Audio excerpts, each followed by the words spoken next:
Hey guys, thanks for tuning in to the NC Barndo build. My wife and I are getting ready to set these 40-foot trusses, and we're pretty excited.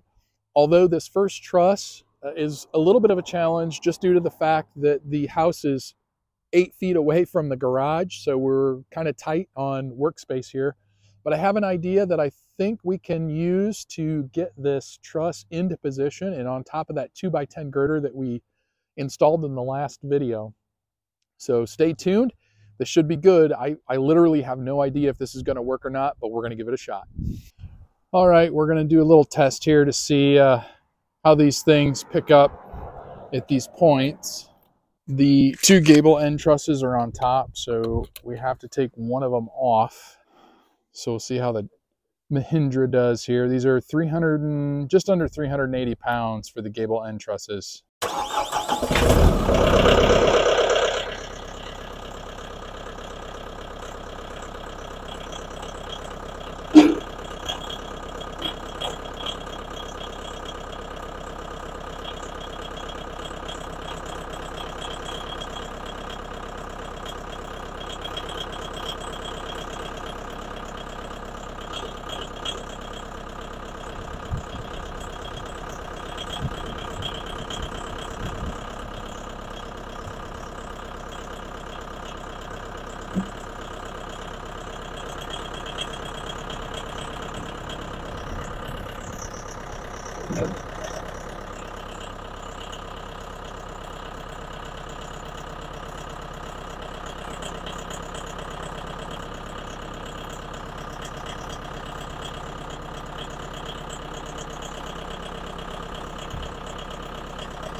Full disclaimer here while we're moving this truss. According to the BCSI B1 summary sheet for handling trusses, anything over 30 feet you should be using a spreader bar, which we are not doing. So technically we're not following the guidelines for moving trusses over 30 feet. But this seemed to work pretty well. The trusses seemed pretty stable, and it worked for us. Now, I will say, with all that weight hanging out on the end of the boom pole, you really need to be careful when you move these things. Take your time, be slow and methodical, and be aware of the terrain underneath you. Really limit yourself on uneven terrain and try to keep things nice and level, because that weight way out there on that boom does make a big difference. Here's our second gable end truss, and if you look in the background, you can see the trees really moving. Now we have it on, I think I have it on 10 times speed here, but it was super windy. I'm going to say probably 25, 30 mile an hour winds, and it really made setting these things tricky. I don't know why. Every time we need to do something like this, the wind always picks up, but having Lori there to help me to maneuver this truss in this tight spot was key. Couldn't have done it without her. We tried to work it in from this angle here.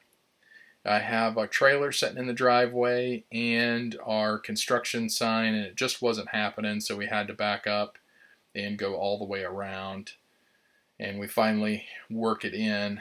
But having that second person there to swing it around, especially with the wind, was key, and we work it in here in this tight spot. And so far so good. We're on our way here to getting this first truss set, and up next is the fun part, raising it up. That's pretty close to being in the middle, just by eyeballing it.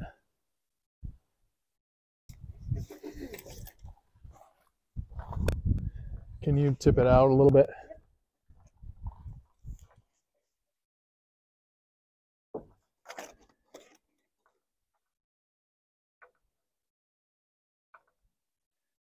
Okay. I have no idea if this is going to work, but we'll see. We'll probably have to keep the top pulled out. I don't know. We'll just see. Yeah, we'll just do it slow and see what happens. You have to tell me my job though. You're going to be doing this. I'm going to get on one end and you're going to be on one end. Like you're going to be right there? Yep. Let me get my end kind of up. Okay, go ahead. Just try to keep it level with me.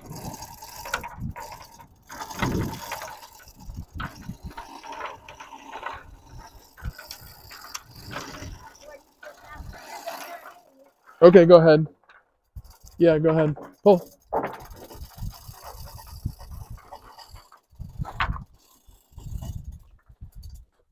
Go ahead. Keep going. Well, I'm above you now. Okay.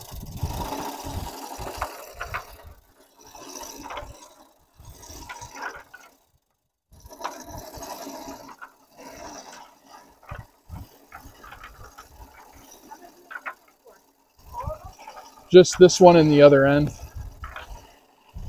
why I'm to get back out of shape. Yeah. Hey, it's working. I don't, let's stop for a second. Let me make sure the post isn't like leaning real bad. Oh no. Okay, let me get back where you are. Is that about even? Pretty close. Ready? I just hope we can get it high enough. I don't know if we'll hit the orange block or not.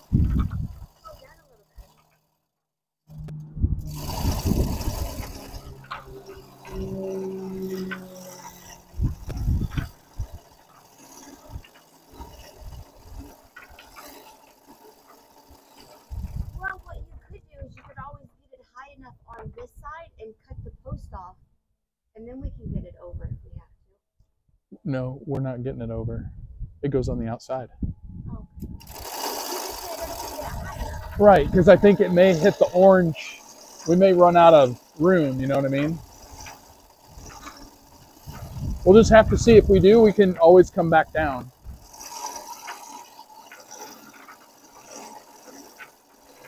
But this is pretty easy, other than being a little bit of an arm workout.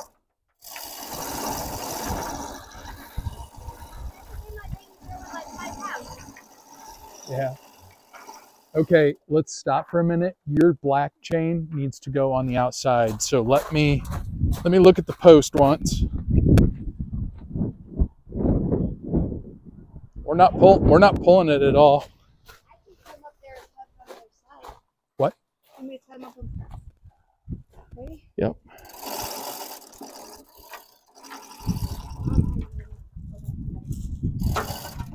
Yep. Gotta watch so you don't get caught on anything.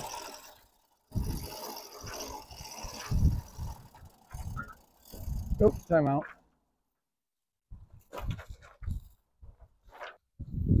That fix it? I don't know. Let's keep going. For now it has. What? For now it fixed it.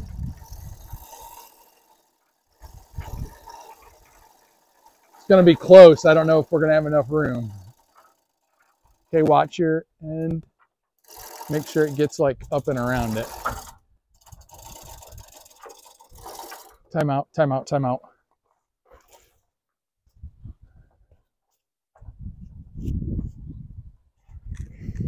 Can you, Let it down? yeah, crank mine up a little bit. This plate is bowed out just a bit. Go ahead.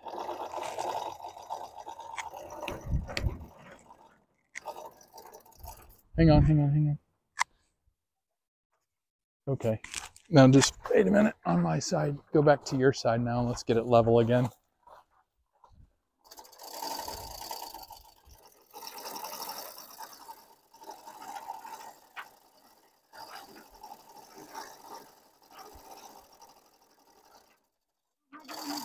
It's got to sit on top of that 2x10. So you got to go up. Yep. Keep going.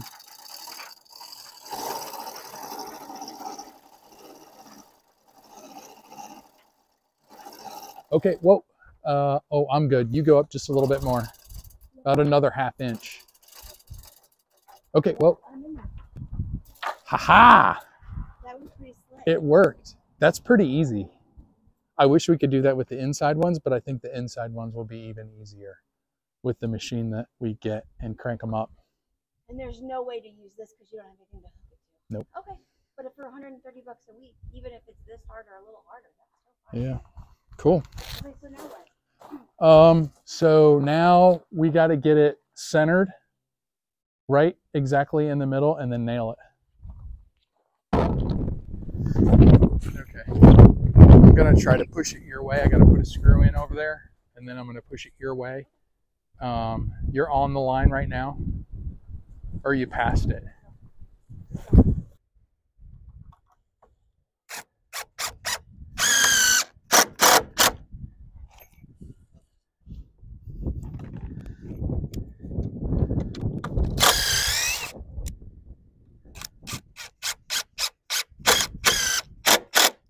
Now where am I at? But I'm like how far past it? Fourth? Am I halfway in between the line and the outer edge? Because I'm probably close to a half. I'm probably a quarter to 3/8 here. So I may put a screw in it and see if it holds. If I can. Okay, now I'm gonna come back your way. Am I past the line?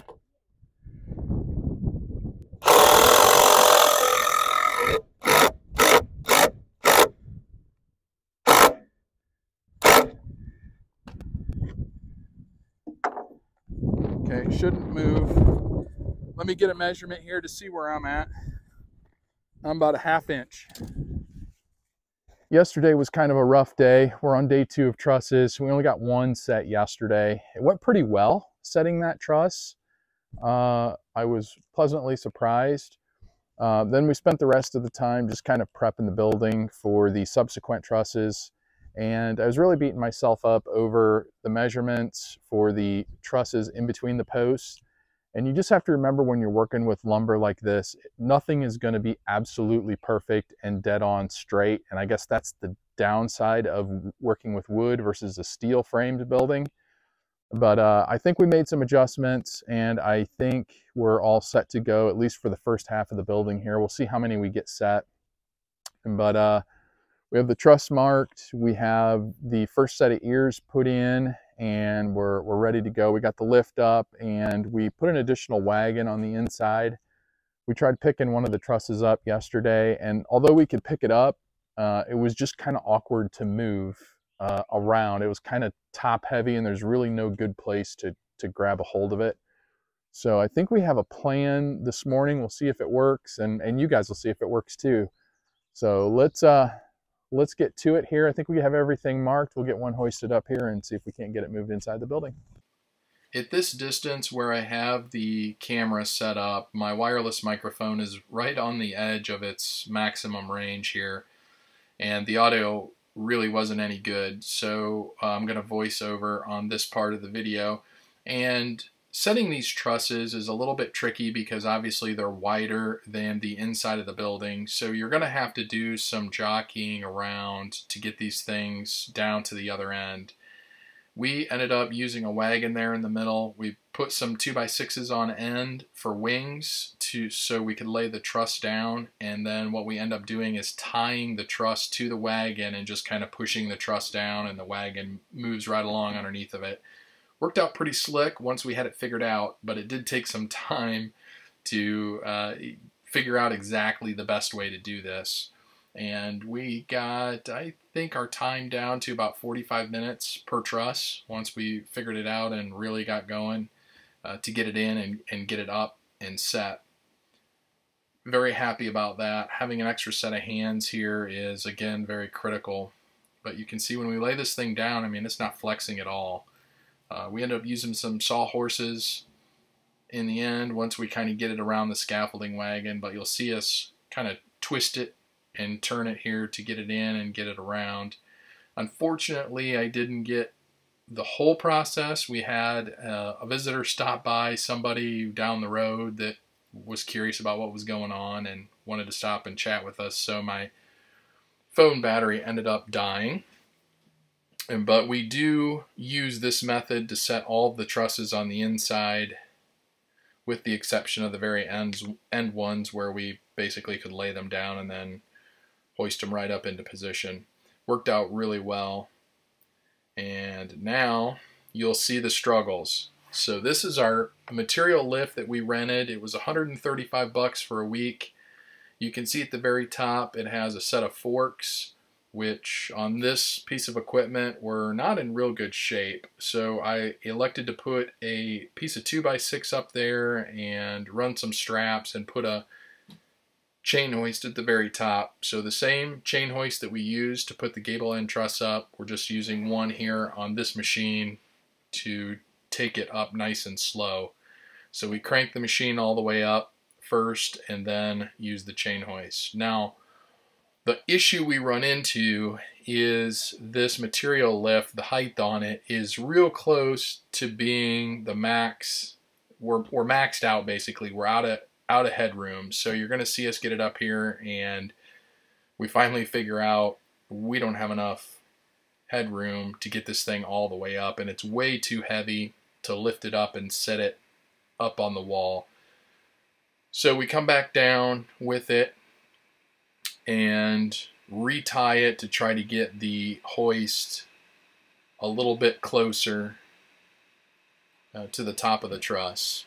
And you can see us kind of pushing things around and the material lift tipping. You really have to be careful using this method so you don't tip things over. This thing had some legs out on the side there. If you can look at the bottom of the material lift, that kind of help balance it. But you really need to be careful with this stuff swinging, 260 pound truss swinging around, 10 feet up in the air. Just take your time and really be methodical about things and always think about safety first. Would really ruin it if somebody got hurt doing this. So I just can't stress that enough. I'm glad this portion went well for us, and as I'm doing this video editing, we're done and the trusses are all set. But it is a lot of work, but it is probably the most gratifying part of the build as well. A lot of thinking, a lot of sweat that goes into this. And here we go, we redo our straps here just to try to get them a little tighter. And this ends up being unsuccessful as well.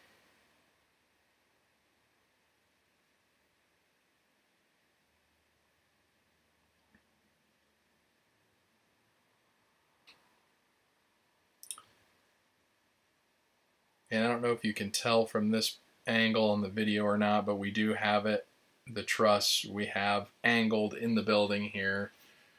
And this is the tricky part, you just got to work it around everything and take your time going up.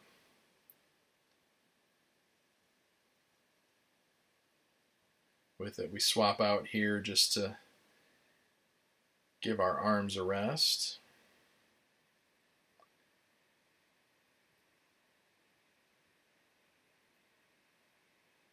And we got one side up.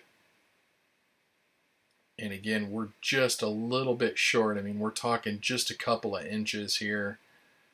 And I don't want to get too crazy with it here in fear of tipping things over. So we just thought, hey, let's just try it again. Let's take it back down. We got a couple more inches there on the strap.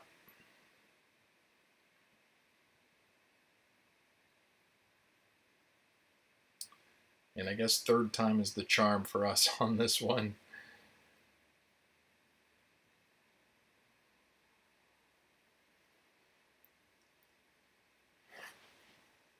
Live and learn. There's nothing better than experience when you're doing this.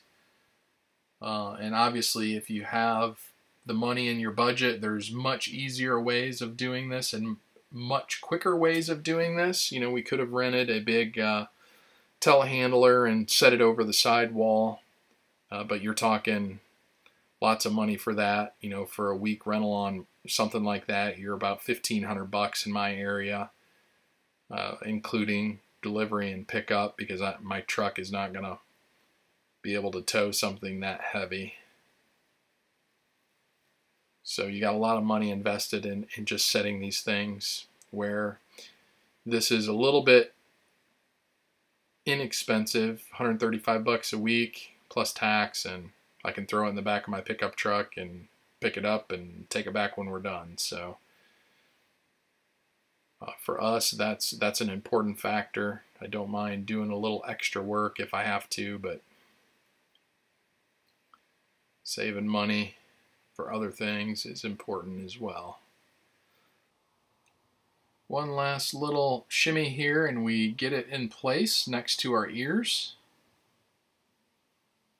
And then basically from this point, what I do is fasten it to one side, get it set. The trusses are 40 feet 1 inch long, and the walls are really close to 40 feet 1 inch as well, to the outside of girt to outside of girt. So we just fasten one side, get it set, and then I can go to the other side and get it appropriately set to where it needs to be in relation to those 2x10s, and then we just work our way down. So at this point, all the hard work is done. It's just a matter of getting it fastened and secured. We just dropped in our third truss, and we have our first row of purlins up on both sides. And what I've done is pre-made and pre-drilled all the purlins to go into this bay. What I do is I measure each bay individually, because this wood's not exactly perfect. So when you get to the top, even though it's really close to perfect at the bottom, when you get to the top, your measurements are going to be a little bit different. So I just measure here out towards the end, and whatever that measurement is, that's what I want to carry all the way up to the peak, so I know my trusses are running nice and straight. We have the first one braced off at the very top. You can see the board I have there at the very top just to hold the peaks together, and I'm going to leave this hoist on until we get some purlins ran up both sides. So that's what I'm doing next. We're going to throw some purlins on here, try to get this first bay locked down. It was a little bit of a struggle to get this first one in. Come to find out, the first one we set on the outside is the easiest. These are a little bit more difficult just because you have to work them in and around. We have to work it around the scaffolding and bring it in and then hoist it up. So I think we have it figured out now. We also ran into an issue where this lift is just borderline being high enough to get these up there. So our first one that we sat on the inside, we had to take it up and down a couple of times until we figured out what we were doing. It took us 3 to 4 hours to set this first one, and this second one we had up in less than an hour. Now that we know what we're doing, should go pretty smooth working down here. I apologize for my battery again. We'll try to get you some more video here, putting these things up so you can kind of see how it works. But this material lift plus my chain hoist at the top seems to work out really well so far, now that we have the height figured out. And you can kind of see how I wrap the straps around the top cord to get it lifted into place. All right, we have like 11 more to go, plus our end one, which should be pretty easy. When we get down towards the end, it's going to be tricky again because the scaffolding is going to have to come out. So we'll see how that works out. But yeah, we'll keep going.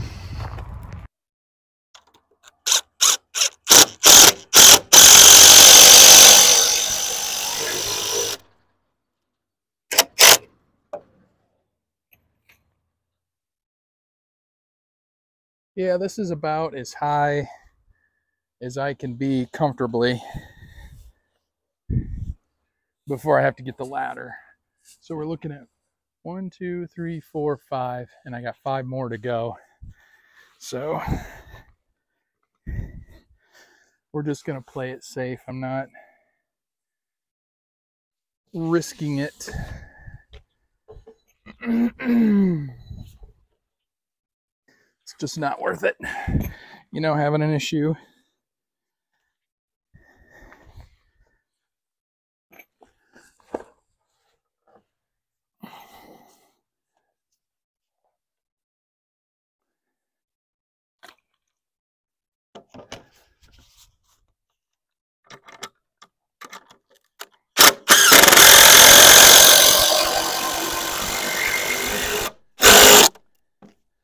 And it's nice as you go. As you can see, I had to pull that one a little bit just to get it in the center. So as we work up, we'll keep fudging these to get them nice and straight. It actually looks pretty good right now. It's got just a little bit of a swell in it going that way, but we'll take it out once we get the purlins in.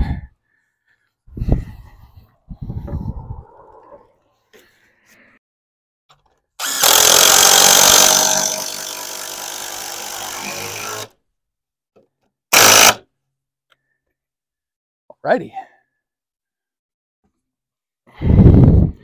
We're going to head over to the other side.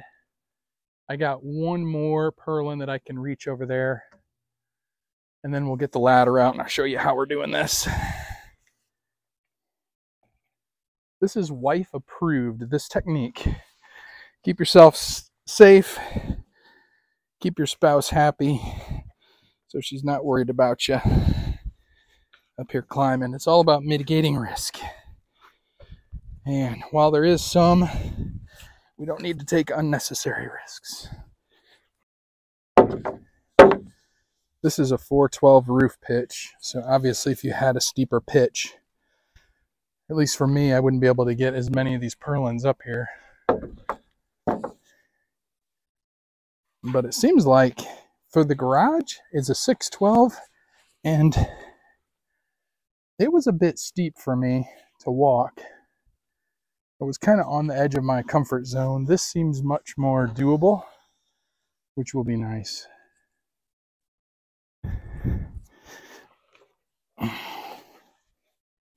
Trying to get these really accurate because this sets the overhang.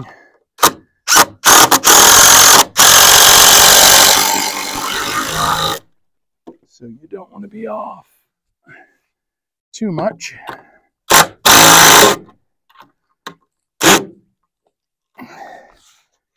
that's in enough. Because it's going to show on your overhang if you're off. Which on the garage, we had to do a little bit of shimming. So it is what it is, I guess.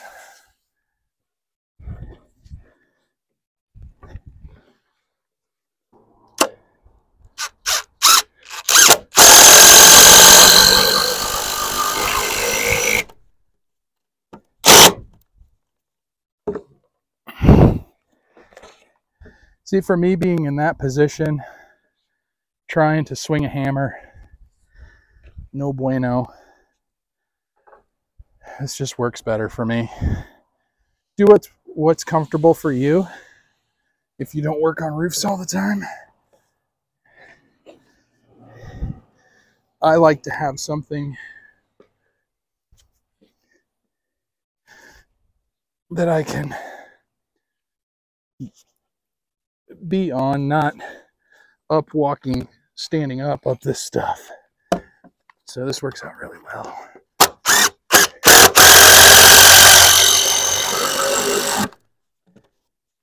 All right, that's it for this side that I'm comfortable reaching. We're halfway done.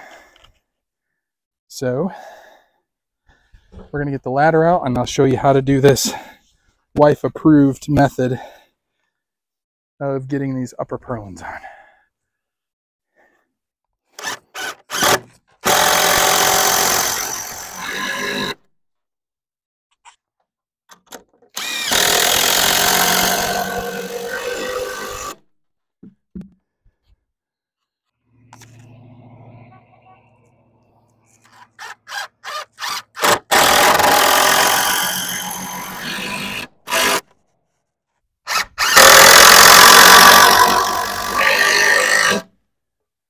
Man, hard work for sure.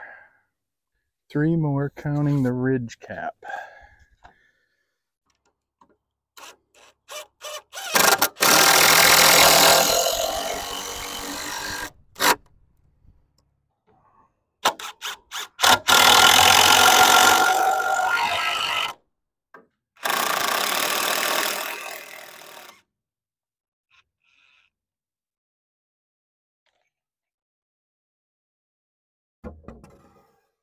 If you're new to the channel, I highly encourage you to go back. If you're interested in building one of these scaffolding wagons, you can go back and I'll put a link up above here where you can see how I built these. It's very, very affordable. I'm gonna say I have about 450 bucks in the wagon, and then the scaffolding bucks I think I picked up for 50 bucks a piece. So you can build one of these very inexpensively, way cheaper than what you can rent a scissor lift for. And with a crawl space, there's no way I can get a scissor lift on the inside. And with these lightweight running gear, I can use my tractor and set them down inside. And when we get towards the end, I'm going to pull them back out, break the scaffolding down and pull it back out. It's been very, very handy. So go back and check that video out if you haven't seen it yet. And I'm going to go ahead and get these end timber lock screws fastened down. And other than the ridge peak, which I think I'm going to have to do something a little special with the purlins that go on the top, and I'll detail that, but I have to make a phone call tomorrow before we do it and make sure that I have what I need for the steel. But as far as the purlins on the east end of the building, we're going to lock these down and she'll be finished. In my opinion, this is where the scaffolding wagon really shines. Totally safe way for me to finish up these purlins. So I'm glad we decided to build these wagons. Invaluable tool. I see we're at the 33-minute mark here on this video, so once I get this last purlin fastened down here, we're going to conclude this and call it part 1 of the truss and purlin install. I'll start working on part 2 and hopefully get that out within the next several days here so you guys can see the finished product. I really appreciate you guys following along on the build and getting to this point in the video. We'll see you on the next one.